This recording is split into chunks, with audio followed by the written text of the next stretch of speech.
Through Relationship Capital, I have the most amazing guest. Ken Walls, I thank you so much for connecting me to Paul Hutchinson. Paul Hutchinson, welcome to the Cynthia Manion Show. Paul is a renowned helper of all children, people in the world. And he is a beacon of goodness, of help, of love, of bringing families back together, of helping those who got started on the wrong path in the first place. He's a beacon of hope for countless lives, and through his heroic efforts, Paul has personally led over 70 undercover rescue missions across 15 countries.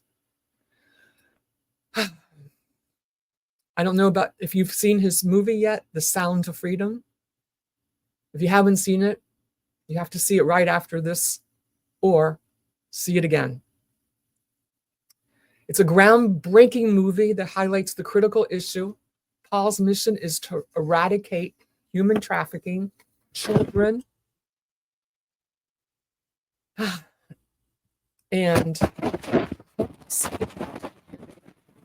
to the innocence of our children, educating, helping with people that had trauma, empowering families. It's an honor to have him, and we're going to start with a little prayer led by Mr. Paul Hutchinson. Thank you so much for being here. You're amazing. Oh, I'm incredibly, incredibly grateful. You've So got everyone, a beautiful close your heart. eyes and take a moment. Thank you. Thank you. Our most gracious Creator, God. We are grateful for the opportunity to connect with people around the world through technology. Grateful for Cynthia and her beautiful heart. Grateful for all of the people that have brought this together. Grateful for the opportunity to serve. God, we are incredibly blessed to have the opportunity to share from our hearts and our experiences. And we ask a blessing over this next hour, that your light will shine through our hearts to the people who are listening and enlighten them, help them find ways to keep their family safe, to find liberation in their own lives from anything that is holding them back. We ask for these blessings and we extend this gratitude in the name of Yeshua Christ, Jesus. Amen. Amen. Beautiful. Perfect. Perfect. So Paul, thank you so much for joining us tonight.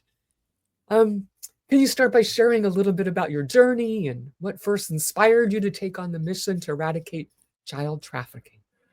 Well, that's a long answer, but I'll go quick. I have early on in my career, I had a mentor that suggested that I donate to charity even when I was just broke. I mean, just starting out, and not just. He said the average person donates 2% to make a difference in the world. That only 2% to charity. He said, if you make a decision today that for the rest of your life, that number is at least 10% or higher. Now, for you who were familiar with the Bible, the Old Testament, in Malachi, there's a promise that's a very specific one. It says, prove me now herewith if I will not open you the windows of heaven, that there will not be room enough to receive it. Now, what is this promise tied to? It's tied to what they call the tithe. It is donating 10% of your money, and I would say 10% of your time, to making a positive impact in the world around you. Not just donating some money to your church, but finding something that you can get behind, that you can physically be there and making a difference in this world. And he said, you can call it karma, you can call it God, you can call it, a universal law of exchange. You call it whatever you want to. There's a higher power very interested in us doing good. And your success will be so much easier to attain if you have that alignment. And so, back then I was earning $2,000 a month, and, donating, 20% of that, 10% of that, that was a big deal. And I told him this. I said, Matt, that's why I wanted to be successful. I want to be wealthy so that I can be charitable. And he said, no, you should be charitable so that you can be wealthy. And it changed everything for me. I realized that okay, I'm actually showing God I am a good steward of what I have. And I tell people this: how does somebody become a partner, let alone a co-founder of a 20, 30, 40 billion dollar investment fund? You're not a University of Utah dropout, right? That's my background. That's my credibility, right? You're not a University of Utah dropout. The only way, I mean, you go to Harvard, you get a JD MBA, you work really hard, you go to New York, you start at the bottom, and maybe 20 years from now, you end up being a partner at a company like this. The only way that the statistical probability of me being where I am is zero. The only way that I can understand it is that I made that decision to give back until it hurt and making a positive impact in the lives of others. So fast forward, I had decided I wanted to focus my charitable efforts on children. I was on countless different either board of directors or at different galas and whatnot to help with child-related charities. I was on the Make-A-Wish board of directors for 7 years. And I was the incoming chairman for Make-A-Wish in our region when I got a phone call from our attorney general that would change my life. And that phone call, he said, Paul, he said, I know you've donated a lot of money to child-related charities. He said, there's something I need to talk to you about that's pretty dark. It's the fastest growing criminal enterprise in the world, and good people don't even know that it's happening. And he started talking about human trafficking, and in particular, child trafficking. And I didn't want to hear it. I didn't want to hear that. I mean, that was dark. Who would sell a child, especially for some of the things that they were selling them for? And he told me about a guy who was in Colombia that had identified some kids and needed some money to help rescue them. And so I helped to make that happen. And then a few weeks later, that guy called me and he said, Paul, I'm here in Cartagena. There's not just 20 children. There's more than 50 here. There's more than 100 children in the surrounding areas. He said, in other cities, he said, we could rescue all these kids at the same time, but I need your help. And I said, well, how much do you need? He goes, well, I need you. Can you be in Colombia in 2 days?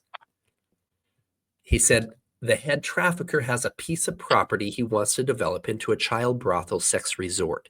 He needs about $8 million to build it out. He believes he could make tens of millions of dollars a year selling children to wealthy Americans. He said, and the plan is this: you fly down here, you tell him, listen, I'll fund your resort you're going to build under one condition. You have to prove to me that you have the inventory. We're going to have a party. I'm going to bring all my rich friends down. If I'm happy with what you provide, then I'll look at funding your project. Our intel told us that he already had control of over 50 children in that area through him and some other traffickers. And so indeed, I flew down there and I won't go through all of the details, but I will say this: the thing that changed my life forever was sitting in a chair. I'm this tall. I'm like I'm sitting right now. And they paraded all of these children in, 54 children in this beach house thing that we had in Cartagena. And one of the traffickers brought 4 of them out to present to me, the jefe, the boss. These 4 were virgins. There was 3 little girls and 1 little boy. And they had given this little 11-year-old boy cocaine that morning because he was so scared. I mean, what kind of monster thinks that that's attractive? And I'm sitting in this chair, and this little girl they brought out, the girl that they highlighted in the movie Sound of Freedom, they called Rocio in there. She was actually there in real life. He had shown me a picture of her on his phone, and then that's what changed my life too. That was the first time I saw a trafficked child on his phone, and then he brought her and these other kids, and she's standing there in front of me, and I'm looking eye level at her. Maybe she was a little bit taller as she was standing up. And all I could see was fear. And I made a commitment at that moment to myself, to God, to that child, that I would dedicate my life to eradicating that evil from the face of the earth. So then the most beautiful moment for me was after the agents came and stormed the party and arrested everybody, and the child protective services people came in with the children, and they were calming them down. They were laughing and singing with the children, and that sound of freedom was the most beautiful sound that I ever heard. And I started crying, and I turned to the guys. I said, I want to help. What can I do? At the time I was at the top. I mean, I had an incredible multi-billion-dollar company. I had, nice cars, nice house, nice everything. But I knew that I needed to eradicate that evil. I knew I needed to play a part in whatever way possible to make that happen. And so fast forward, I was asked to continue that role as the wealthy buyer for a year, and then started going undercover, deep cover, 2 a.m. in downtown Port-au-Prince, Haiti, and Mexico City and other areas, connecting directly with these traffickers. And I saw the worst that humanity has to offer. One was in Haiti. There was this little girl that we had worked our way up to a level 3 trafficker, and this was a dark, dangerous area of town. This red door is about 4 feet wide and about 7 feet tall, and this trafficker sticks a key in this steel door. And as it opens, I could see multiple cell doors down this hallway. No windows, just small doors on each one of them. Sticks a key in one of those. And there was a little girl who had been taken 7 years before. Her parents were killed in the earthquake. She was 7 years old when the earthquake happened. And she was sold every single day to strangers for sex for 7 years. And she was sitting there in this square room. It's about 6 feet deep and about 5 feet wide, with a dirt floor, with this blank look in her eyes, like this happens every day. And that little girl didn't speak for 2 weeks after she was rescued. And her first words that she said were, "I didn't think anybody would come." Because she gave up hope 7 years before. Now, this is heavy, guys. I know this is super heavy. And there's a beautiful light at the end of the tunnel. Through our foundation, the Child Liberation Foundation, and other foundations that I have been a part of, that I have helped to fund, over 7,000 victims are now back with their families. But that doesn't even hold a candle to how big the problem is. There are millions of children, over 10 million children, that are being trafficked today. And the movie, The Sound of Freedom, has created a global impact. I'm the primary investor and executive producer in the movie Sound of Freedom, and over 70 million people have seen that film. And so hundreds of millions of children are safer now because of that awareness. But people leave that film and they're like, okay, what do I do? I want to go do something. I want to help. Well, the worst thing you can do is go to Mexico and try to rescue kids. You're probably going to get shot, right? You're going to get arrested. But we can talk about what we can do. I don't want to just I want to let you kind of lead the discussion here. I just wanted to answer the question in that story of how I got involved and how that changed my life, and then what we've been doing ever since. I don't know if we want to go right into what to do, or go back into how you got there. You had great success as an entrepreneur. What was your business background to prepare you for doing your work today? Well, it wasn't just business background. I will say this. I've done a lot of training through the years. I've always believed I'd be in a war, and I've trained, in handgun training and edged weapons training and situational awareness training and Krav Maga and a lot of different things that in my book, The Sound of Freedom, that's coming out soon. The first section, the first 4 chapters are all about the making of undercover operators, and I teach families some very clear things that they can do to keep their kids safe. Some tools, some situational awareness things, all of these things you can go pre-order the book right now, and you can go to thesoundoffreedom.com, which will take you right into Liberating Humanity, and you can order it there. But the key there is that a lot of the training that we did to prepare ourselves for those undercover missions are things that parents can use to keep their children safe as well.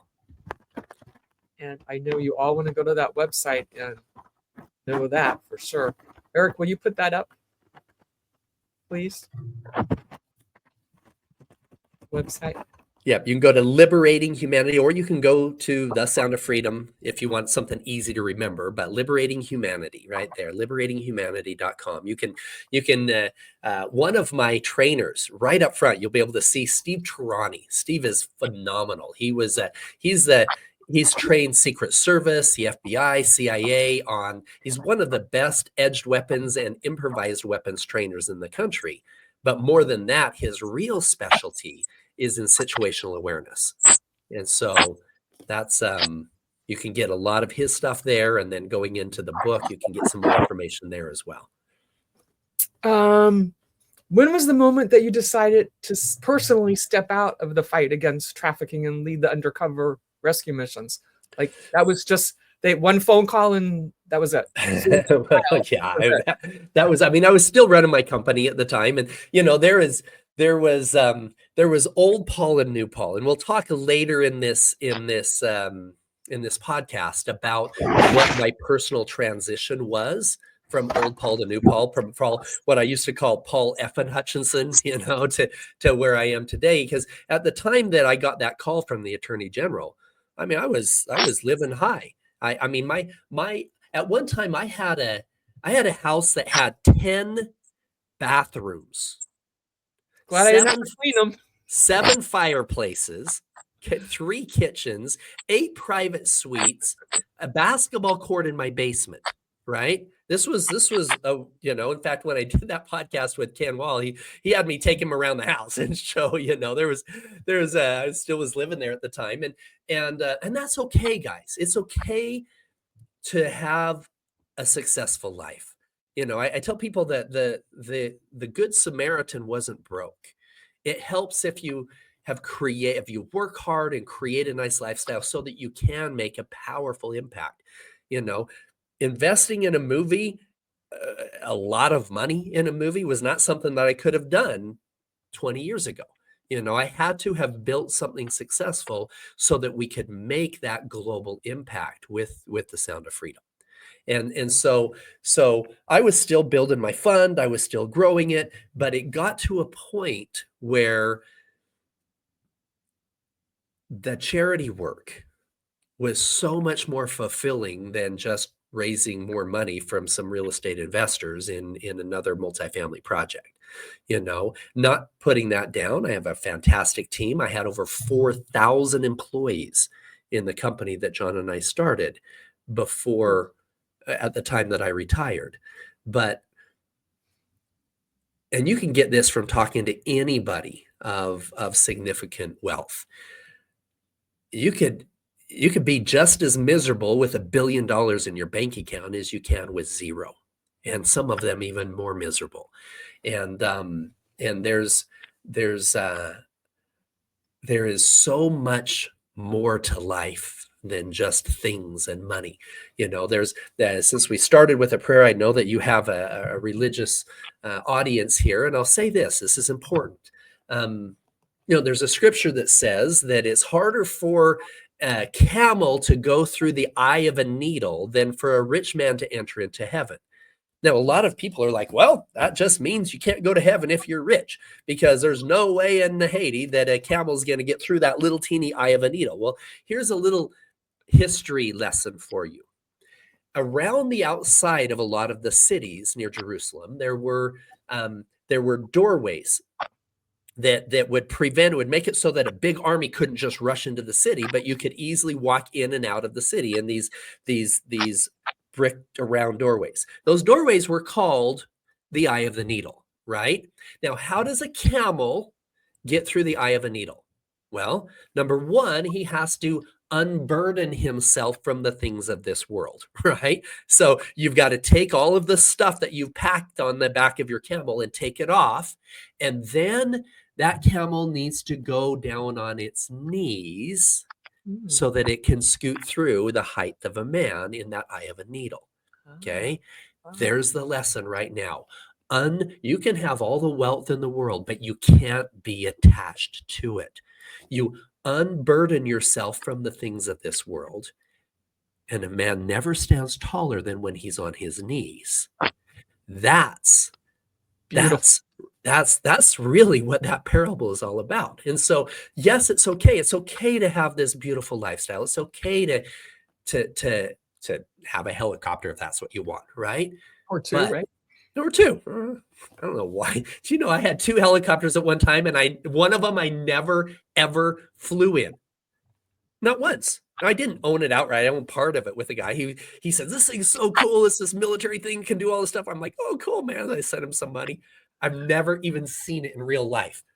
So you had a higher calling. Look what you're doing. Look, you're teaching parables now, and I know we all love it. Eric gives speeches every day in the morning about parables, and he's probably loving this. Shout out to Eric and Patricia and Claudia and Jennifer and Susie. Thanks for joining us. And wasn't that a great story? Have you ever had it explained to you like that before? I don't think so. A lot of people haven't. They just are they're afraid of money. They're like, "Oh yeah, I don't want to be rich. Money is the root of all evil." Is it? No. The love of money is the root of all evil. Yeah, they forget the love of when they're quoting that scripture, right? It's all about attachment. It's all about releasing your attachment to the things of this world and tuning into what really matters. And so that's an important part of the principle as well, because the old Paul, the one that was first brought into the child trafficking, be totally honest with you. Here's the challenges. That first mission, when I showed up, I thought that child traffickers would have, 3 earrings in their noses and tattoos around their necks. And I've realized that there's some really good people with tattoos on their necks, right? And there's some really bad people that are all clean cut, right? And the first trafficker I met was a businessman, clean shaven, with well-dressed, well-spoken. The second trafficker I met was a beautiful woman that was running a fake modeling agency. And at first I thought, they're not traffickers. These guys aren't thugs on the street. That's what I thought traffickers were. But as soon as we sat down and started talking about their hideous plans to build out this resort and make all this money from Americans and what they're already doing with these children, I realized, they are evil. And their common thread over a period of 10 years in undercover work, 10 years, 70 plus missions, the common thread with the traffickers and the perpetrators was arrogance, greed, and lust. It was common among all of them. And guess what? Paul F. and Hutchinson 10 years ago was filled with arrogance, greed, and lust. Right? Now, I wasn't doing anything illegal. I wasn't hurting children. I was rescuing children. However, the truth is I was having big parties at my house. I had a bunch of NBA players and half-dressed girls, and I was on my second marriage, headed for a divorce. It was toxic. And I had lost my connection with God. I had lost that essence, and doing the undercover missions, it was adding to the problem, because now I had the best panty dropper story on the planet, right? And it was toxic, and I got. And we'll talk about this later in the solution part of our conversation, but I'm just laying that story up front because there were some things that happened that completely changed me, And the rescue missions afterwards were very much in tune with God, with a higher power. I'm writing a book called Are You Listening with My Hand on My Heart? Not Are You Listening with My Hand on My Ear?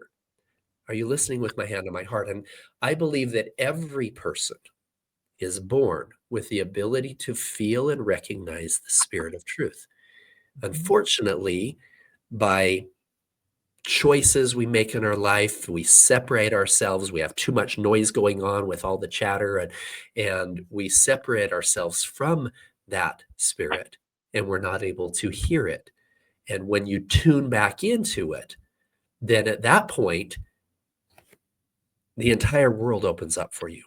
And an example of one of my last missions in tuning in, I was in Ecuador, and we had taken down, we took down 6 separate trafficking rings. That some of the top federal agents in Ecuador had contacted me. We went back in, and I remember we went into. He said, look, there's this little girl.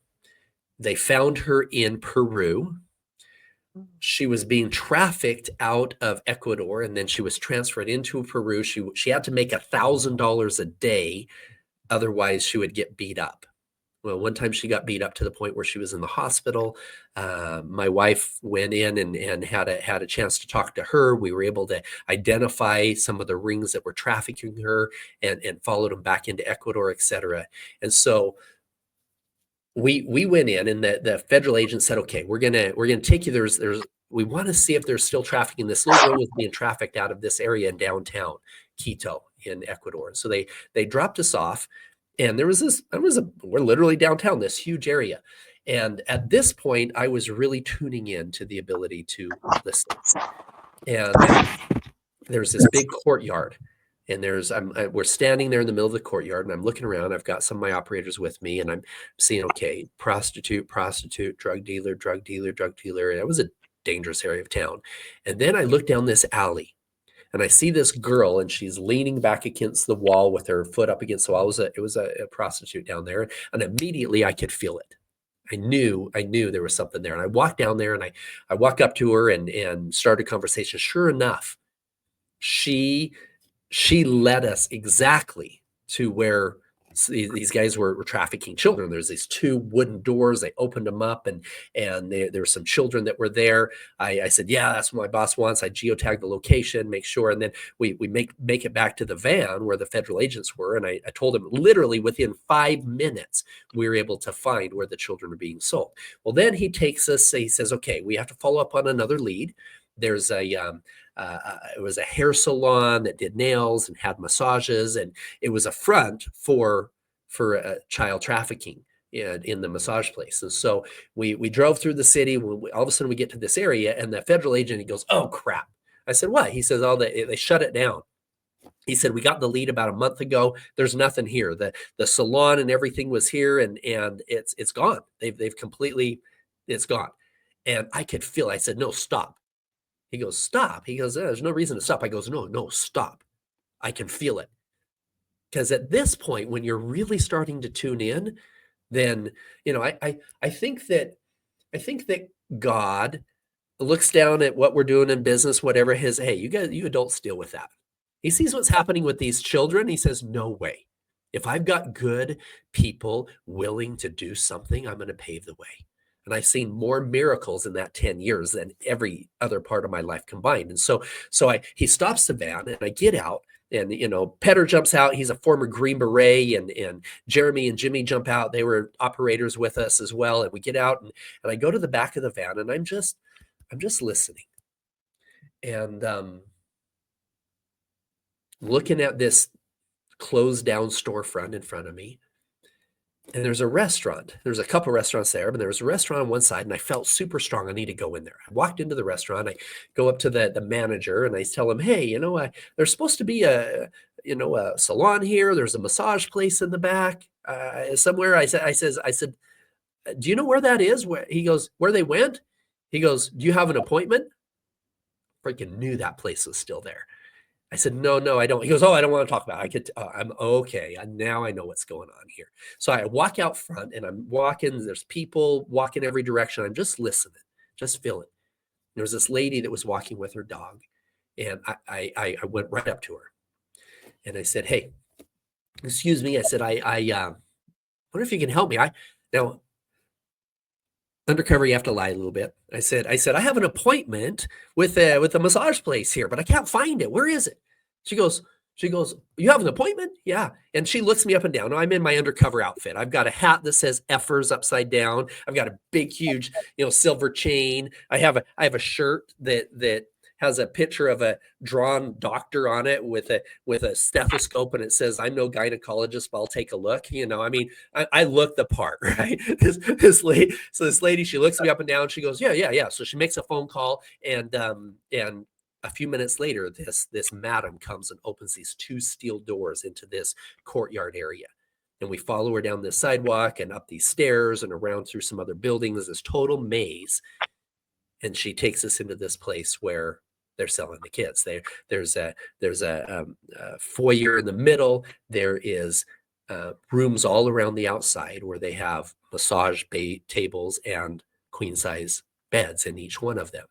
And then she opens up a menu with the pictures of these kids and what each thing costs and what they look like and everything else. And we that whole operation got taken down in less than a week. We geotagged the location. Our team went in. I mean, it's heavy. It's dark. These 24 children were rescued on that one and brought back with their families. So the principle there that I was teaching is that you can use that ability to feel and recognize that spirit in guiding you in every area of your life. So anyway, sometimes I just talk. You got to lead the conversation. Tell me where you want to go. Good.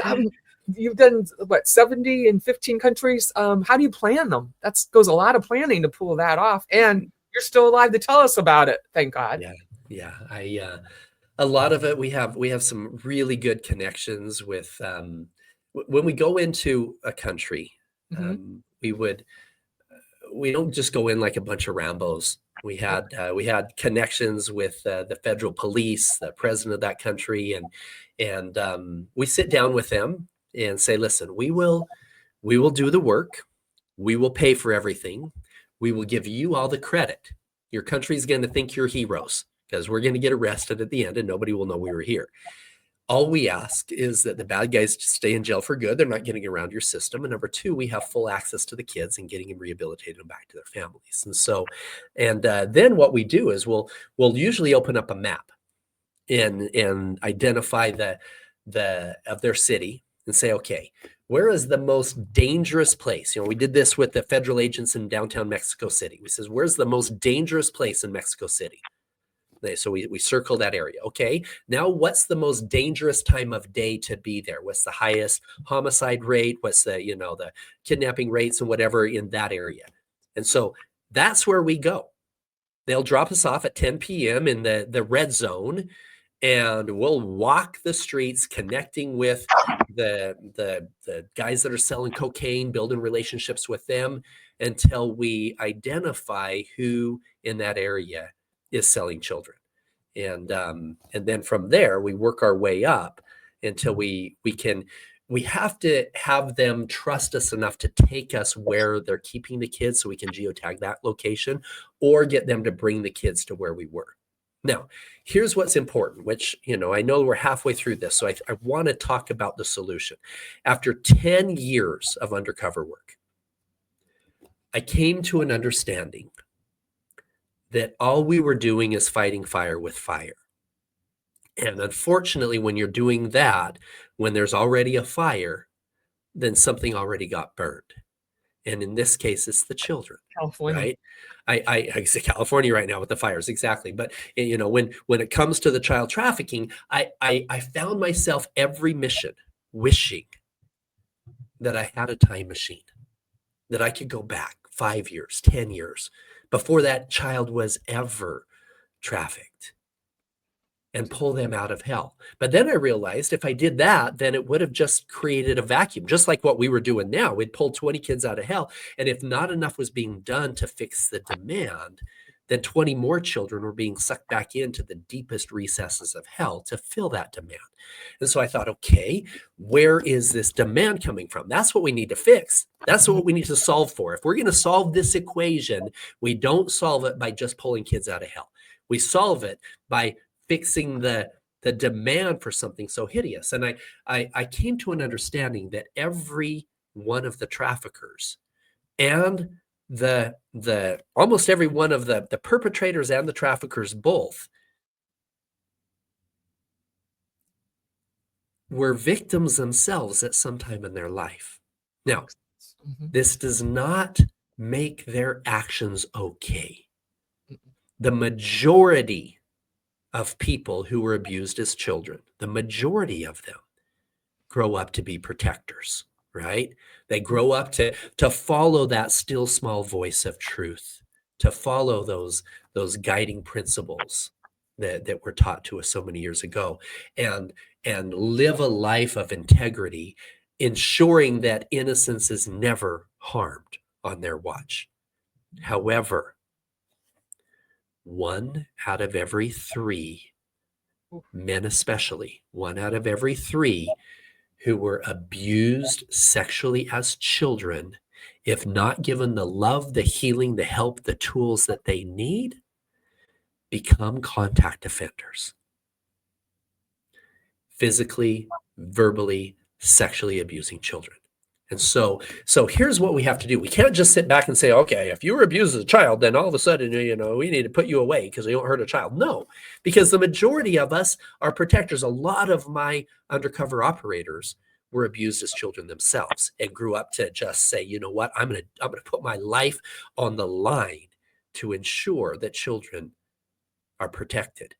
So what we have to do is we all, if you imagine links in a chain, right? The very last link of this chain is something that we never want anybody. There's the links right there. So how do we, if you imagine the links in the chain, and if the very end link is the abuse of a child, we need to say, okay, we never want it ever to get there. What's the link that led to that? Was it somebody addicted to child pornography? Okay, what's the link that led to that? Was it an addiction to pornography as a whole? People are like, oh, yeah. Now, don't get me wrong. Almost everybody who's listening has seen pornography. It doesn't mean you're going to become a pedophile. However, the very second that we take a woman from a divine feminine to an object, you start going down a dark road, right? Objectifying women, taking away from the divine intimacy and putting it into that kind of a category. That's the energy that is fueling this in every way. And so we all have to take a look and say, okay, where is the links in that chain? And maybe somebody's addictions to things like that came from some childhood trauma of their own. And so we as a society, if we're going to save the children, we need to heal humanity so that the children are never in that position. And people ask, they leave the Sound of Freedom. How can I do something? How can I fix this or whatever? And like I say, the worst thing you can do is try to go undercover. I actually got a phone call, a text yesterday from a lady that said, I need your help. My friend tried to go undercover to rescue kids, and now she's been taken and she needs help. Yeah, don't do it, guys. This is not something you just go out. I'm gonna go rescue kids. The best thing you can do is go home and hug your children. Right. And people say, and pray. Yeah. And people say, well, how does hugging my children, how does that fix it? Well, the majority of children that are taken into trafficking, the majority of them come from runaways, a broken foster care program, and broken families. Okay. So when you've got it, there's a lot higher chance of that child going into that situation with a broken family. So here's the thing. If I could tell you one thing that you could do every day, It's going to take you 2 to 5 minutes a day maximum. Okay. If you could do one thing to hold your family together. Now, here's the statistics. In the United States, the average divorce rate is over 50%. Okay. So you have a 1 in 2 chance of having a broken family in the United States. What if I could tell you could do one thing to take it from 1 in 2 to 1 in 1,152? So it's literally 1 in 1,000 chance versus 1 in 2 chance. And all you have to do is one thing every day for 2 to 5 minutes. What do you think that is? Pray together. Pray together. Look at the statistics, guys. I have never seen a statistic as powerful as that. Literally a 1 in 2 ratio of a divorce rate for the average person in the United States, and 1 in 1,000, 1 in 1,152 if you pray together with your family every day. Just that one thing. Every day is the key, or not just on Sunday for an hour. Every day, absolutely. And it doesn't have to be something special. You don't have to memorize a whole bunch of stuff. You can just say, hey, God, thank you. Thank you. Thank you. Incredibly grateful. Your hand with your spouse and your family and express gratitude. That is super simple, And so, and the prayer that I started, some people say, what's this Joshua thing? Like, people, we say the name of Jesus. Guess what? Jesus wasn't his real name. I don't know if you know that. Most people don't realize that his name was Yeshua. And so if indeed the name that carries, it doesn't matter. You can call him Lord, you can call him Yeshua, you can call him Jesus, whatever, but Yeshua was the actual Hebrew name of Christ. And so I just ended it with, name of Yeshua, amen, very simple. So, but that one thing can help prevent trafficking in your own family by having that connection with God every day. And so many people don't even talk about it. I didn't even know about it actually until your movie. I thought it happened to, It's some other country somewhere. Here's the sad thing. Women of ill repute just the United States is the number one producer and consumer of child pornography. In America, how can this be happening in my country? Well, and here's what's sad, Cynthia, is you can go out in your front porch, even in a nice affluent neighborhood. You look left, you look right, there's a very high chance that one of those homes is a dangerous place for children. Now, they're not taking them into another country. Here's what's happening. You need a relationship with your children where they can very comfortably come to you and say when something's off. When they can say, hey, Mom, I don't like it when I go to this friend's house because her brother's been taking pictures of us when we're changing, and he says he's going to send him around the school if we don't do some other things with his friends. That's grooming for trafficking, right? Or we don't like this babysitter because she's showing us pornography and says that we should trust her more than you. Or I don't like it when you tell me I should hug Uncle Harry because he touches me weird and says we should have special secrets that we can't tell you about. These are all grooming behaviors, and we need relationships with our children where they can comfortably come to us and say when something's off. And I touched on this earlier in terms of the statistics. 40% of all women, and I believe the number is higher, but this is what's been reported. 40% of all women report sexual abuse at some time in their life. 1/4 of all women, that happened under the age of 18 as children. Okay. Now with men, it's a little bit less. It's 1 in 5. 20% of all men report being abused at some time in their life. 1/4 of them, it was under the age of 10 years old in their own homes. And the average age of somebody talking about being abused as a child, the average age is 52 years old. That's my age. I've raised my kids. I built my career. And if you're holding on to that negative, heavy energy for 50 plus years, it's going to come out. It's going to come out in anger issues, low self-esteem, anxiety, depression, and in some cases, the verbal, physical, and sexual abuse of a child. And so it's vitally important that we heal ourselves from those toxic things that happened in our past. And everything can be healed. Things that we did or things that were done to us, all of them can be healed completely. All of them are going to require the help of God to do so, but all of them can heal completely. And I believe we have the tools to help humanity heal. Breath work, prayer, meditation, some different tools of the plants that I can talk about later as well are incredibly powerful. I had my first successful company in my early 20s. We had 50,000 people a month calling in off of our infomercial to get help with anxiety, depression, PTSD, and addictions. I sold that company for 20. Yeah. And you know, it took us 12 weeks with a personal coach and a workbook and videos to help people have real transformational change. But all of us need it. All of us have to release that, especially us men.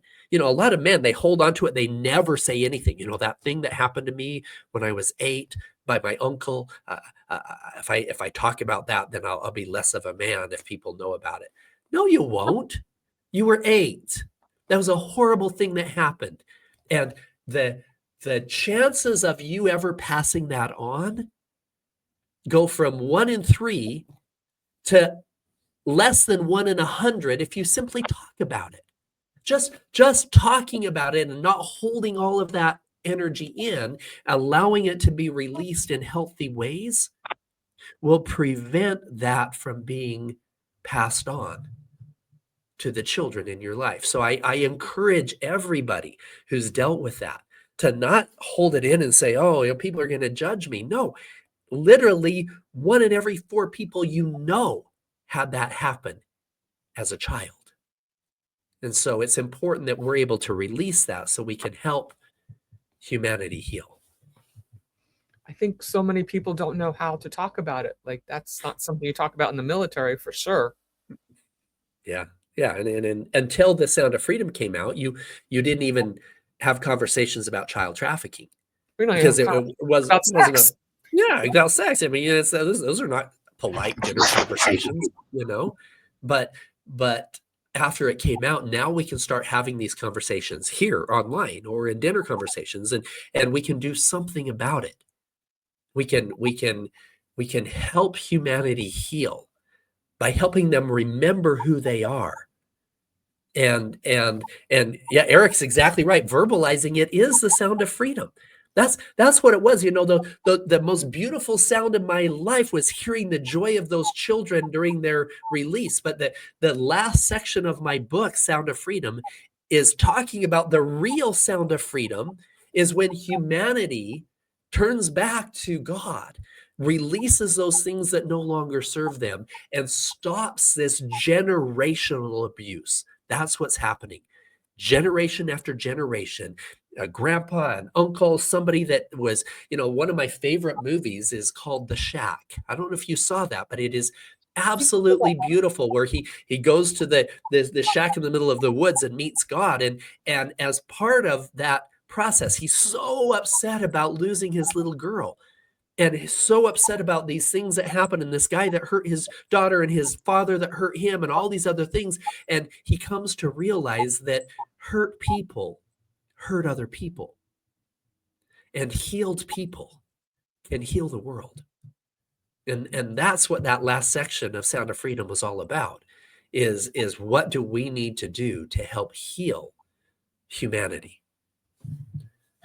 Can you tell us more about the Child Liberation Foundation and its mission? Sure. So in the beginning, the Child Liberation Foundation was just a foundation that I put together to I'd put my own money in it, and it would fund the rescue missions. I didn't want other people to fund me going undercover, but I needed to write it off, and it was a charity. And so, it helped to fund some of the other charity groups that we worked with, and some of the undercover missions, et cetera.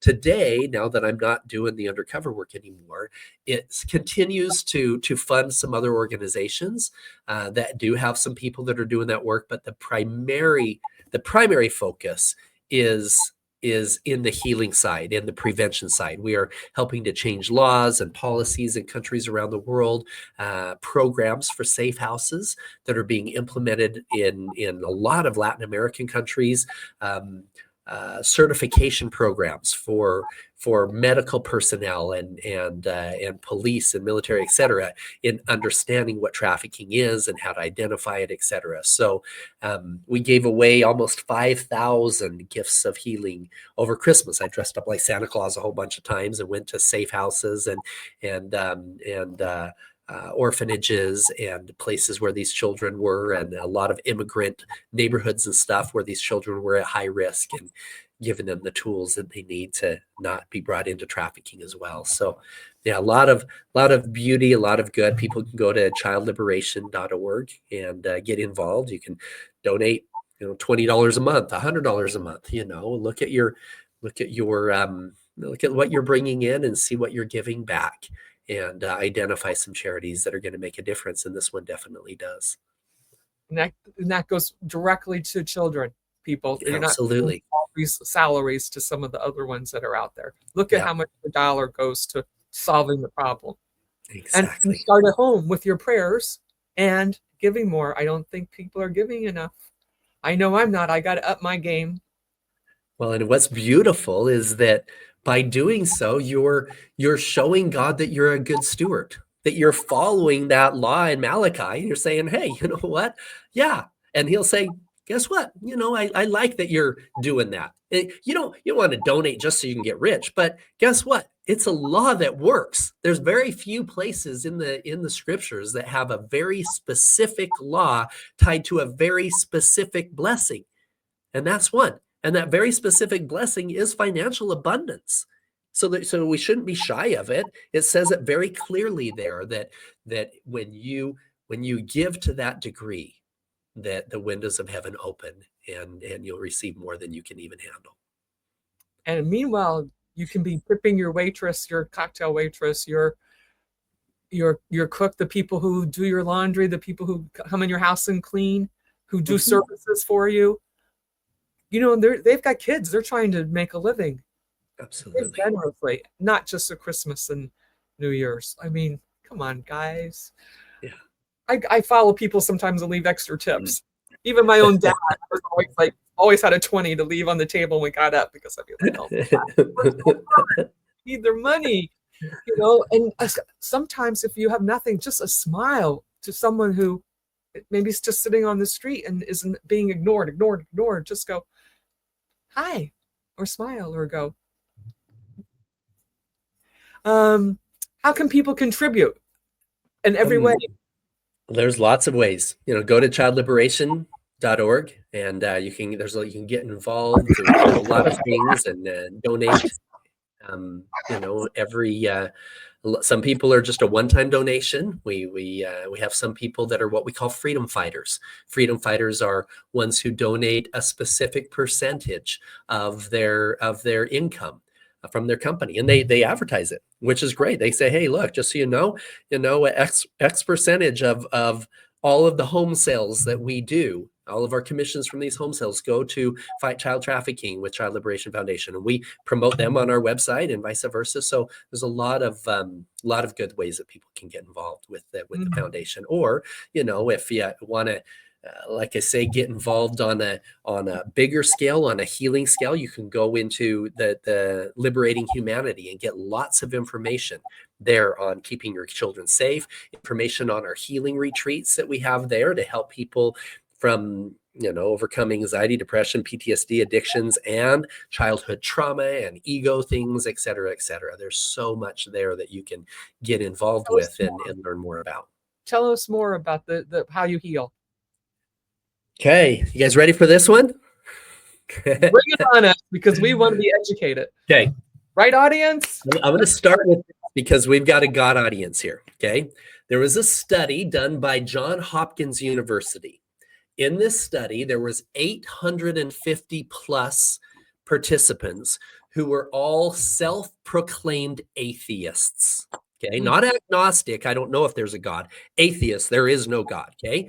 And after one experience with what I'm going to talk about, one experience, one day, 2/3 of those 850 people, 2/3 of them said, I am no longer an atheist. There is a God.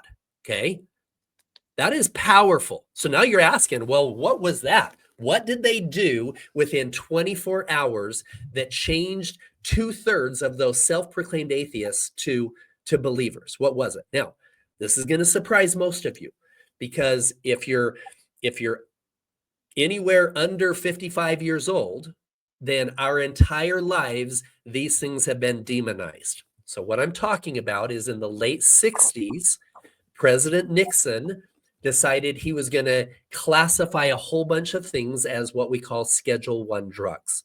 So what I'm talking about are things like they're different types of psychedelics, including psilocybin and others. Okay. Now, don't get me wrong.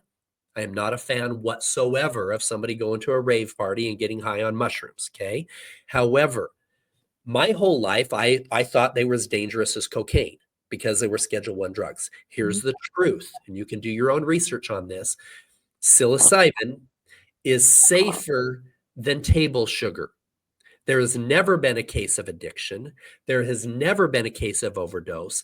And when used with trained facilitators, there is nothing more powerful in helping somebody release childhood trauma, release anxiety and depression disorders, break free of debilitating addictions. Now, people are like, what? You're using a drug to break free of addictions?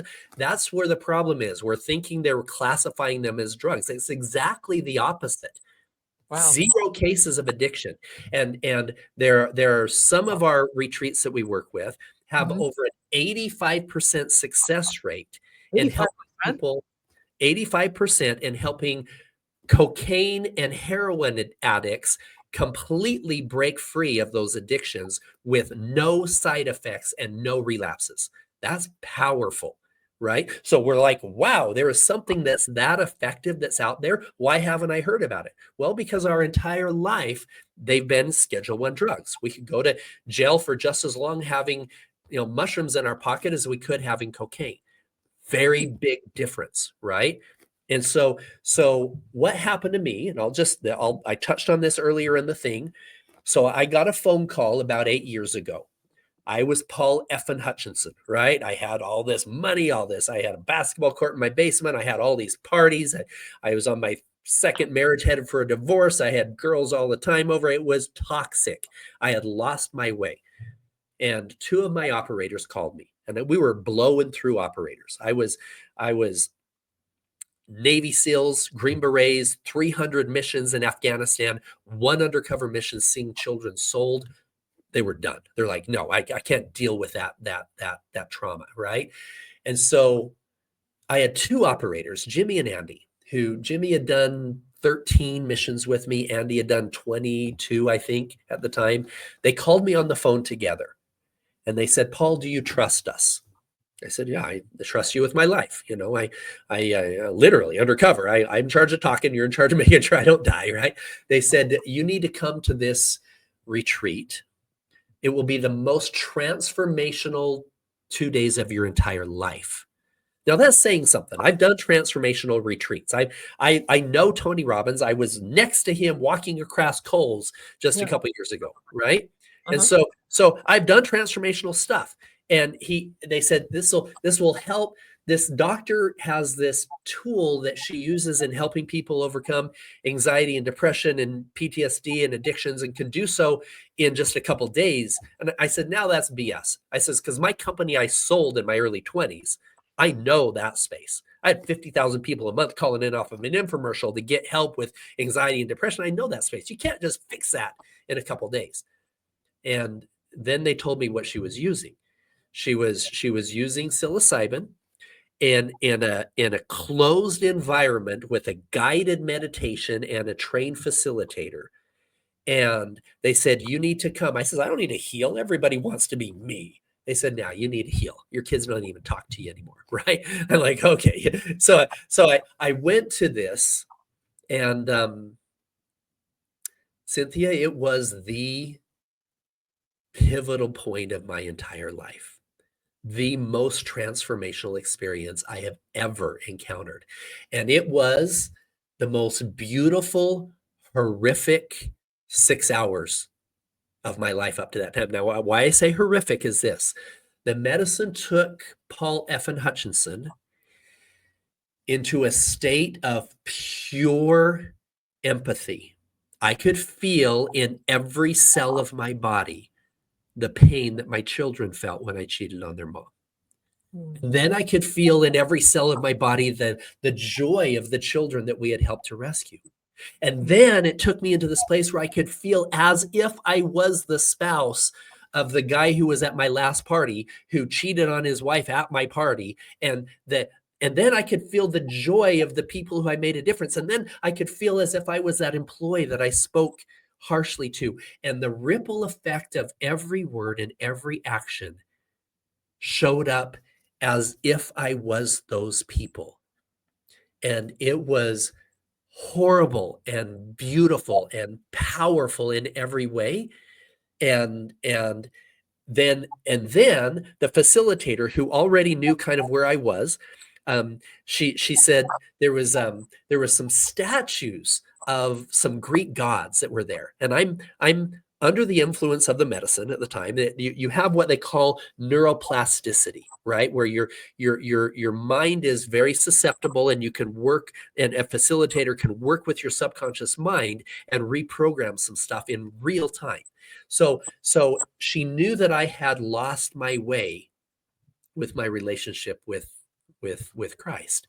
And that was one of my asks, is I wanted to get my life back in order. And so there was these statues, these beautiful Greek gods. And I said, sometimes I feel like I'm that Atlas in the middle. I'm holding the world on my shoulders, but I'm strong enough to do so. And there's Zeus and Poseidon that are watching over him. And the facilitator, in a very loving tone, she said, Paul, she said, I admire that you're looking at those Greek gods as their strengths and applying them in your life. She said, but they were just fictitious. They were just, gods of the Greeks. She said, what about your relationship with that guy? And she points at this statue of Jesus. And I said to her, oh, I don't qualify for a relationship with him. And she said, well, why not? I said, well, years ago, when I left the church of my youth, I was told by my bishop that until I was back in that church, I didn't qualify I couldn't have the Spirit of Christ in my life. And she said, and I says, and I've done things in my life that I'm sure he's not proud of, so I don't qualify for a relationship with him. She says, do you really feel that's true? I said, well, no, I'm a good person. I help with the kids. I do a lot of charity work. She goes, why don't you work on that relationship? And I reached up above, it was up on a mantle, and I pulled the statue. Now I'm on psilocybin, right? So she helped me take the statue down, and I sat on a beanbag for the next 3 hours and really rebuilt that relationship with my brother, and had this beautiful conversation with this statue of Christ that was on my lap, right? And it was absolutely divine and healed me in so many ways. And so after that, it was so transformational for me. We started bringing in some of these Navy SEALs and Green Berets who were stamped with the PTSD their entire life. I started researching it, and myself and now my new wife and my daughter have all become master facilitators in the space, and have hosted and facilitated now 62 guided meditation Wow. plant medicine healing experiences. We started out with the Green Berets, then we moved to women who had been sexually abused as children by their uncles, by their dads, a lot of heavy energy, and literally 2 or 3 days they had more results than 20 years worth of therapy. And so we're pushing to change the laws. In fact, I've been friends with RFK for over 10 years now, and he's doing a lot coming in to take down a lot of the crap that they've been feeding us, with big pharma and keeping us sick and whatever. We can help people get off of anxiety and depression medication in less than a month, stuff that they've been on for 10 and 20 years. And so he's going to decriminalize these things, but it's super important that once they are decriminalized, it's vital that people understand that you can't just go to a friend's house and take some mushrooms and fix your life. You need trained facilitators who understand how to use the medicine and how to help people tap into that highest and best version of themselves and open up that divine connection that may have been blocked. And so I would encourage people. I know that, especially religious folk, we're all, oh no, I don't talk to me about that. That's drugs. I would encourage you to do your own research. Listen to some of the podcasts that Jordan Peterson's a great Christian. Listen to some of his podcasts where he talks about the use of psychedelics and psilocybin in transforming your life. Listen to some of the stuff with Joe Rogan. Do some of the research on the things that Johns Hopkins University has done, because I believe that that's one of the tools that will help save millions of children if we can help traumatized adults release that trauma before it ever gets passed on. Seems like a good strategy. So anyway, I know that's heavy. A lot of people are like, oh, okay, I was with him until he started talking about doing drugs. But, it's very, very different. We're opening our minds. We're learning new things. We're seeing what else is available, because change helps. Don't stay stagnant. Open your brain. Go do something. Go on liberatinghumanity.com. You can get lots of good information right there on our retreats as well. We would love to come and spend 5 days with us at one of the retreats. It will change your life. And you have to go to South America still currently.